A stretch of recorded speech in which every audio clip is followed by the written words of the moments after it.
भक्तजनों, माताओं, बहनों, सादर जय श्री कृष्ण। हमारे YouTube चैनल में आप सभी का बहुत बहुत स्वागत है। मैं हूं आपके साथ आचार्य धर्मेंद्र शास्त्री। आज हम आप सभी को पुरुषोत्तम मास अधिक मास महात्म्य के 18वें अध्याय की कथा सुनाने जा रहे हैं। जिस प्रकार आपने 17वें अध्याय की कथा का श्रवण करा, उसी क्रम में आगे 18वें अध्याय की कथा हम आपको सुनाने जा रहे हैं। बोलिए गोपाल कृष्ण भगवान की जय। गुरुर् ब्रह्मा गुरुर्विष्णु गुरुर्देवो महेश्वरा गुरुः साक्षात् परब्रह्म तस्मै श्री गुरुवे नमः। श्री अखंड मंडलाकारं व्याप्तं येन चराचरं तत्पदं दर्शितं येन तस्मै श्री गुरुवे नमः। वसुदेव सुतं देवं कंसचाणूरमर्दनं देवकी परमानंदम कृष्णं वंदे जगद्गुरुं। कृष्णाय वासुदेवाय हरये परमात्मने प्रणतक्लेशनाशाय गोविंदाय नमो नमः। सच्चिदानंद रूपाय विश्वोत्पत्त्यादि हेतवे तापत्रय विनाशाय श्री कृष्णाय वयं नमः। यं प्रव्रजन्तमनुपेतमपेत कृत्यं द्वैपायनो विरह कातर आजुहाव पुत्रेति तन्मयतया तर्वोभिने दुस्तं सर्वभूत हृदयं मुनिमानतोऽस्मि। बरहा पीडं नटवर वपुः कर्णयो कर्णिकारं बिभ्रद्वास कनक कपीशं वैजयन्तीं च मालां रन्ध्रान् वेणोर्धर सुधया पूरयन् गोपवृन्दैः वृन्दारण्यं स्वपदरमणं प्राविशत गीतिकीर्तिः करारविन्देन पदारविन्दं मुखारविन्देन विनिवेशयन्तीं वटस्य पत्रस्य पुटेशयानं बालं मुकुन्दं मनसा स्मरामि। कस्तूरी तिलकं ललाटपटले वक्षस्थले कौस्तुभं नासाग्रे वरमौक्तिकं करतले वेणुः करे कङ्कणं सर्वाङ्गे हरिचन्दनं सुललितं कंठे च मुक्तावलिं गोपस्त्री परिवेष्टितो विजयते गोपाल चूड़ामणिं फुल्लेन्दीवरकान्तिमिन्दुवदनं बर्हावतं सप्रियं श्रीवत्साङ्कमुदार कौस्तुभधरं पीताम्बरं सुन्दरं गोपीनां नयनोत्पलार्चिततनुं गोगोपसंघावृतं गोविन्दं कलवेणुवादनपरं दिव्यांगभूषणं भजे। जय जय श्री राधारमण, जय जय नवल किशोर, जय गोपी चित चोर प्रभु, जय जय माखन चोर। मात मेरी श्री राधिका, पिता मेरे घनश्याम, इन दोनों के चरणन में मेरा बारंबार प्रणाम, मेरा बारंबार प्रणाम, मेरा बारंबार प्रणाम। मोहिनी मूरत श्याम की वो मन रही समाय, जो मेहंदी के पात में लाली रही समाय। धन यौवन एक दिन उड़ जाएंगे जैसे उड़े कपूर, मन मूरख तू राम भज क्यों चाटे जग धूर। राम कृष्ण दो एक है अंतर नहीं निमेष, इनके नयन गंभीर है उनके चपल विशेष। राधे तू बड़ भागिनी कौन तपस्या कीन, तीन लोक तारण प्रभु सो तेरे अधीन। बोलिए श्री वृंदावन बिहारी लाल की जय, श्री लक्ष्मी नारायण भगवान की जय, श्री गिरिराज धरण की जय, श्री गोवर्धन नाथ भगवान की जय, श्री श्याम सुंदर यमुने महारानी की जय, जगत गुरु श्री वल्लभाधीश की जय, श्री गुसाई जी परम दयाल की जय, श्री गुरुदेव की जय, लाडले लाल की जय, आज के आनंद की जय। पुरुषोत्तम मास अधिक मास जो कि प्रत्येक 3 वर्ष में आता है, वो यह महीना साक्षात नारायण का स्वरूप माना गया है। भगवान श्री कृष्ण ने गोलोक धाम में पुरुषोत्तम माह को वरदान दिया है कि जिस प्रकार मेरे अंदर भक्तों को आशीर्वाद देने की, वरदान देने की शक्ति है, उसी प्रकार सारी की सारी शक्तियां तुम्हारे अंदर भी समाहित रहेगी। इसलिए पुरुषोत्तम माह में जो भगवान से जो जो भी कामना करता है, जो जो भी इच्छा करता है, जो जो भी मांगता है, वह प्रभु उसे तुरंत प्रदान कर देते हैं। यदि आपके जीवन में कोई भी इच्छा हो, मनोकामना हो, तो आप भगवान पुरुषोत्तम से इस महीने प्रार्थना करके, कथा का श्रवण करके, नियम का पालन करके जरूर मांग लेना। वो वस्तु, वो इच्छा आपकी जरूर पूर्ण हो जाएगी। इसमें किसी भी प्रकार का कोई संशय नहीं है। तो पुरुषोत्तम मास के 18वें अध्याय की कथा अब हम प्रारंभ करने जा रहे हैं। कल हम सभी ने पुरुषोत्तम माह के 17वें अध्याय की कथा का श्रवण किया। अब इसी क्रम में हम सभी अब 18वें अध्याय की कथा में प्रवेश करेंगे। नारद जी बोले, हे तपोनिधे। उसके बाद साक्षात भगवान वाल्मीकि मुनि ने राजा दृढ़धनवा को क्या कहा, सो आप कृपा करके कहिए। श्री नारायण कहते हैं कि वह राजर्षि दृढ़धनवा अपने पूर्व जन्म का वृत्तांत सुनकर के आश्चर्य करता हुआ मुनि श्रेष्ठ वाल्मीकि मुनि से प्रश्न करता है, उनसे पूछता है। राजा दृढ़धनवा बोला कि हे ऋषिवर, हे ब्राह्मण, आपके नवीन नवीन सुंदर अमृत के समान वचनों को बारंबार पान कर भी मैं तृप्त नहीं हुआ, इसलिए पुनः उसके बाद का वृत्तांत मुझे कहिए कि उसके बाद क्या हुआ। वाल्मीकि ऋषि बोले, हे जगतीपते, इस प्रकार उस ब्राह्मण के विलाप करते समय गर्जना से दशों दिशाओं को गुंजित करता हुआ असमय में होने वाला मेघ आया, यानी बादल आया। पर्वतों को कपाने के समान तीक्ष्ण स्पर्शों वाला वायु बहने लगा और बिजली अनन्य चमकती हुई अपनी आवाज से दशों दिशाओं को पूर्ण करती हुई गुंजायमान होने लगी। इस तरह 1 महीने तक वर्षा हुई और वर्षा के जल से पृथ्वी भर गई, परंतु पुत्र शोक रूपी अग्नि के ताप से संतप्त वह ब्राह्मण कुछ भी नहीं जान सका।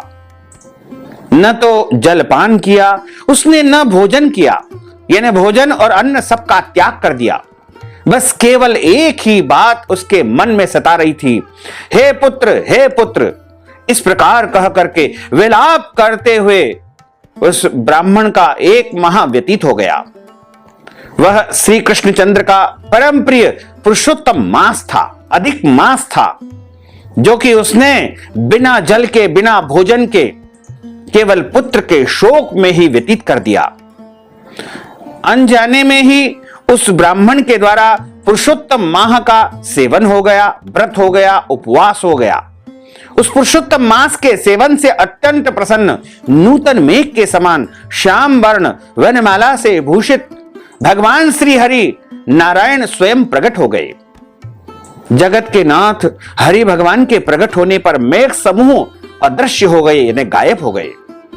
उस ब्राह्मण ने पुरुषोत्तम श्री कृष्णचंद्र को देख करके दर्शन होने के साथ ही गोद में लिए हुए पुत्र के शरीर को जमीन पर रख करके अपनी पत्नी के साथ वह ब्राह्मण भगवान श्री कृष्ण के चरणों में दंडवत नमस्कार करने लगा, साष्टांग प्रणाम करने लगा।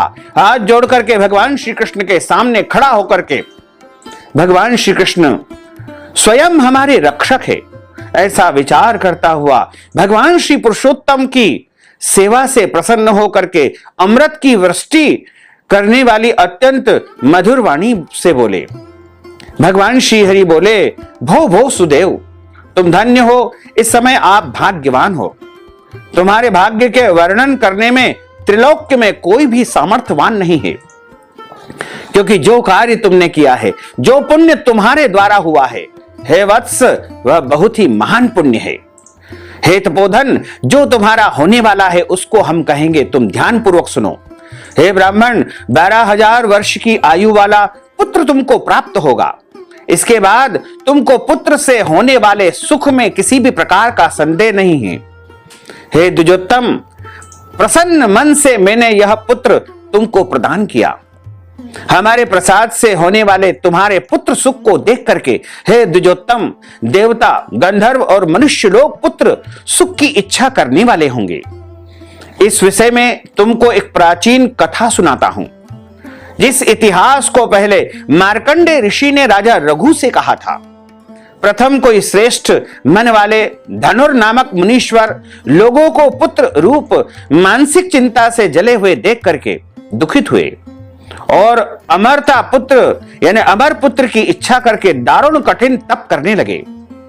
1000 वर्ष व्यतीत हो जाने पर धनुर मुनि से देवता लोग बोले, हे मुनीश्वर, तुम्हारे कठिन तप से हम सब प्रसन्न हैं, इसलिए अपने मन के अनुसार श्रेष्ठ वरदान मांगो। श्री नारायण बोले कि देवताओं के अमृत तुल्य इस वचन को सुनकर के उन तपोधन धनुर नामक मुनि ने बुद्धिमान और अमर पुत्र का वरदान प्राप्त किया।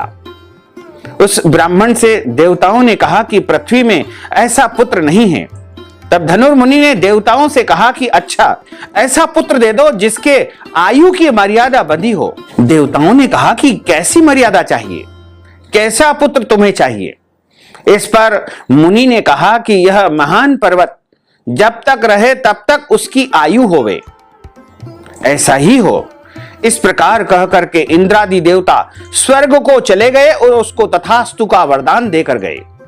धनुर शर्मा ने थोड़े समय वैसा ही पुत्र को प्राप्त किया। उस मुनि का पुत्र आकाश में चंद्र के समान बढ़ने लगा। 16वें वर्ष के होने पर मुनीश्वर ने पुत्र से कहा कि हे वत्स, ये मुनि लोग कभी भी अपमान करने योग्य नहीं हैं। इस तरह शिक्षा देने पर भी उस पुत्र ने मुनियों का अनादर किया, मुनियों का ऋषियों का अपमान किया। आयु की मर्यादा के बल से उन्मत्त उसने ब्राह्मणों का ऋषियों का सदैव अनादर किया। किसी समय परम क्रोधी महिष नामक मुनि ने विधि से शुभ फल देने वाले भगवान शालिग्राम जी का पूजन किया। उसी समय उस बालक ने वहां आकर के शालिग्राम की शिला को जल्दी से लेकर अपनी चंचलता के कारण हंसता हुआ पूर्ण जल देने वाले कुएं में शालिग्राम जी को फेंक दिया। क्रोध से युक्त दूसरे काल रुद्र के समान महेश मुनि ने उस धनुर मुनि के पुत्र को श्राप दे दिया और कहा कि अभी इसकी मृत्यु हो जाए, परंतु उसे मृत हुए न देख करके मन में मृत्यु के कारण का ध्यान किया। देवताओं ने इस धनुर मुनि के पुत्र को निमित्त आयु वाला बनाया है।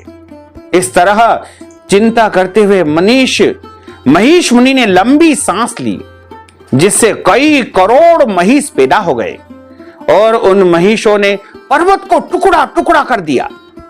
उसी समय मुनि का अत्यंत दुर्मत पुत्र मृत्यु को प्राप्त हो गया, क्योंकि उसने वरदान प्राप्त किया था कि जब तक इस पर्वत की अवस्था रहेगी यानी पर्वत रहेगा तब तक मेरा लड़का जीवित रहेगा।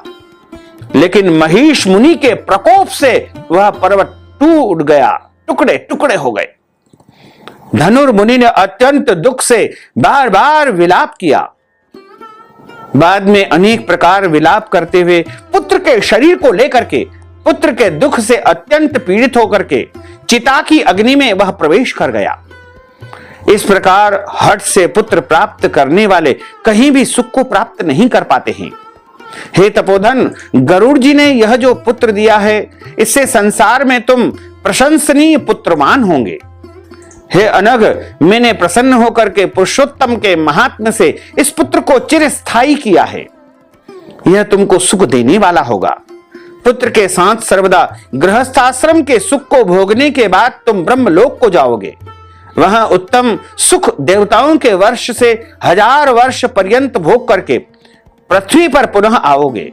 हे द्विजोत्तम, यहां तुम चक्रवर्ती राजा के नाम से विख्यात होगे और दृढ़भर्मा नाम से तुम्हारा नाम विख्यात होगा तथा सेना सवारी से युक्त होकर के 10,000 वर्ष तक पृथ्वी के राजा का सुख तुम भोगोगे। इंद्र के पद से अधिक अखंड बल और ऐश्वर्य तुम्हें प्राप्त होगा। उस समय यह गौतमी स्त्री पटरानी बनेगी। नित्य सेवा पति सेवा में तत्पर होकर के गुण सुंदरी नाम की तुम्हारी पत्नी होगी।